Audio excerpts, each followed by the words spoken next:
కాకతీయ రాజులు నిర్మించిన చెరువు ఆనకట్ట దగ్గరకు వచ్చాం.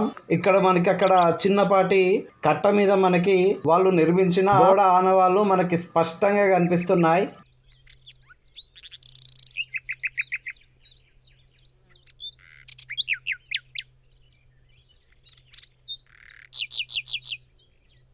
మొత్తం 7 స్తంభాలు కనిపిస్తున్నాయి. అయితే మనం దాన్ని ఇక్కడ స్థానికులు దాన్ని శాసనం అని చెప్తున్నారు. మనం ఒకసారి దాని దగ్గరకు వెళ్ళి చూద్దాం.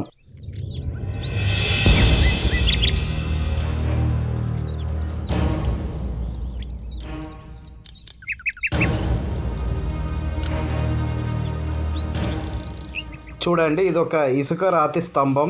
ఇది ఇసుక రాయి కాబట్టి మనకి దీని మీద రాసిన అక్షరాలు మనకి స్పష్టంగా కనిపించడం లేదు.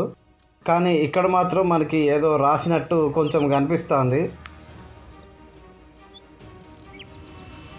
ఈ ఉష్ణోగ్రత నుంచి మనం తప్పించుకోవాలనుకుంటే ఈ చెరువులో మనం ఒక మునక వేయాలి.